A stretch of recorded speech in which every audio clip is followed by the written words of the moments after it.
નમસ્કાર વિદ્યાર્થી મિત્રો, મારી યુટ્યુબ ચેનલ સંજય પટેલમાં આપ સૌનું હાર્દિક સ્વાગત છે।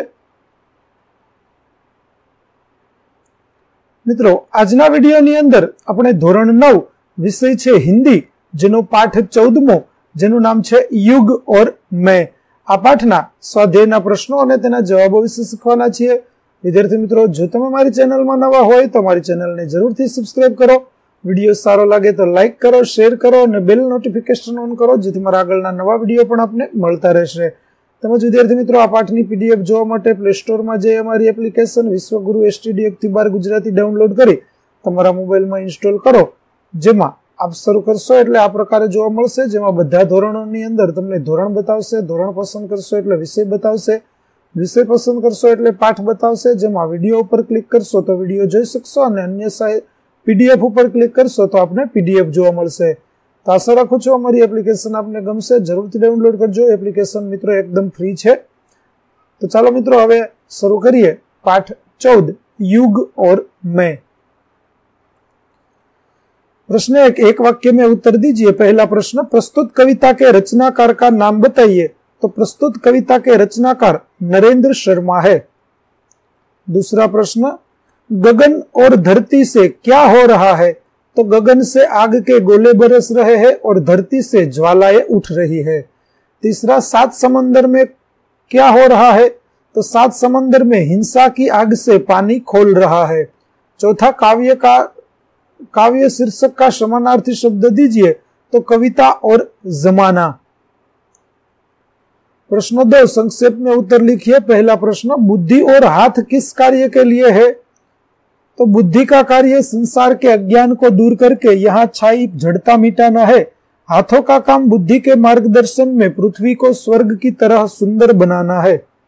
दूसरा, ज्ञान और पृथ्वी की कैसी स्थिति है। तो ज्ञान अपनी गहराई खो रहा है, पृथ्वी दुख के समुद्र में डूब रही है। दूसरा, मानव की क्या स्थिति हो गई है। तो मानव ईश्वर बनने का प्रयास कर रहा है, उसे सारी सृष्टि पर अपना नियंत्रण स्थापित करना था, परंतु आज वह सब छोड़कर अपने ही विनाश में लग गया है। प्रश्न 3, सविस्तर उत्तर दीजिए। पहला प्रश्न, कवि के हृदय में कैसी व्यथा है। उत्तर, कवि संसार में हो रहे संहार के दृश्यों को देखकर बहुत दुखी है। उसे लगता है कि ऐसी स्थिति में उसकी चिंता करने वाला कोई नहीं है, उसकी करुण कथा को सुनने में किसी की दिलचस्पी नहीं है। कवि अपनी पीड़ा के घूंट पी लेने में ही अपनी भलाई समझता है।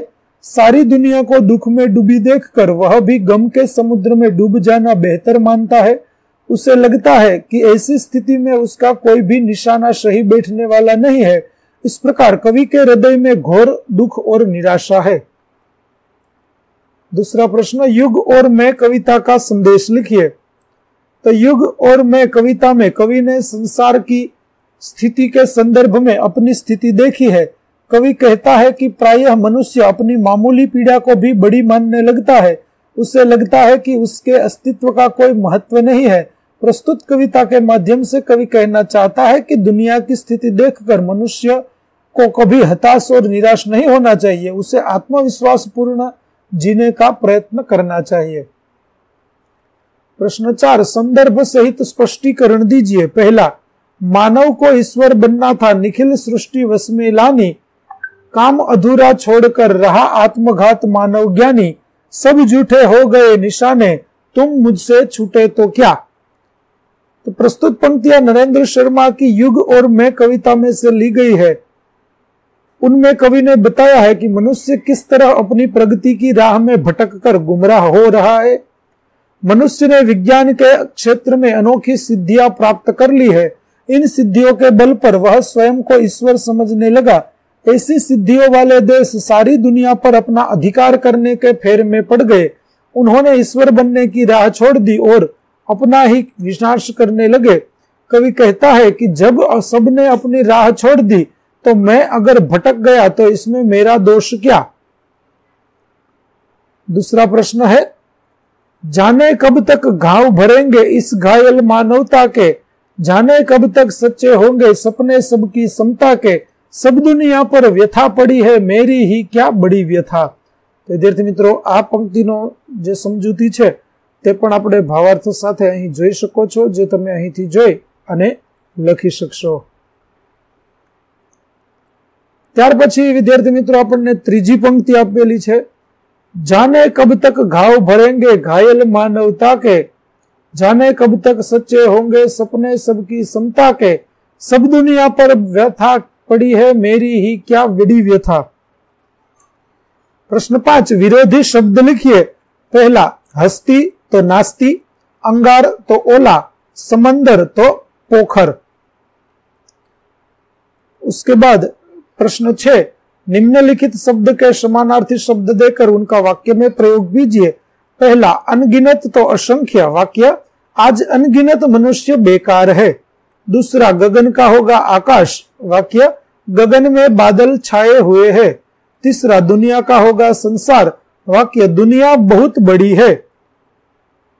चौथा निखिल, उसका होगा संपूर्ण, वाक्य निखिल विश्व में कई अजायबियां है। पांचवा तहस नहस, उसका होगा बर्बाद, तो वाक्य दंगे में सारा गांव तहस नहस हो गया। पांचवा आपा तो अभिमान, वाक्य होगा सुधीर को अपना आपा छोड़ देना चाहिए। प्रश्न 7, ऐसी स्थिति में आप क्या कर सकते हैं? पहला, जब मौत सभी को निगल रही हो, चारों ओर अत्र तत्र सर्वत्र आग लगी हो, हत्याएं हो रही हो, तो इन परिस्थितियों में सबसे पहले मैं 108 नंबर डायल करके पुलिस को जानकारी दे दूंगा। इसके अतिरिक्त जब मौत सभी को निगल रही हो और वह मेरे बस की बात होगी तो मैं उसकी सबकी सहायता करूंगा। अगर वह मेरे बस की बात नहीं है तो मैं भी भीतर से स्थिर रहकर मेरे हिस्से में मेरा जो भी कर्म होगा मैं करता रहूंगा। मैं तनिक भी विचलित नहीं हो पाऊंगा। तो विद्यार्थी मित्रों, અહીં આપણો પાઠ 14 યુગ ઓર મેં ના સ્વાધ્યાયના પ્રશ્નો અને તેના જવાબો પૂરા થાય છે। આગળના પાઠના સ્વાધ્યાયના પ્રશ્નો અને તેના જવાબો મેળવવા માટે મારી ચેનલને જરૂરથી સબસ્ક્રાઇબ કરો, તેમજ પીડીએફ જોવા માટે પ્લે સ્ટોરમાં જઈ અમારી એપ્લિકેશન વિશ્વગુરુ એસટીડી 1 થી 12 ગુજરાતી ડાઉનલોડ કરો, જેમાં આપણે ધોરણ 10 ધોરણ 9 તમામ વિષયના સ્વાધ્યાય સોલ્યુશનની પીડીએફ મળી રહેશે। તો આશા રાખું છું અમારી એપ્લિકેશન આપને ગમશે, જે તદ્દન ફ્રી છે, જરૂરથી ડાઉનલોડ કરજો। તો ચાલો મિત્રો, ફરી મળીશું પાઠ 15 ની અંદર, ત્યાં સુધી આવજો।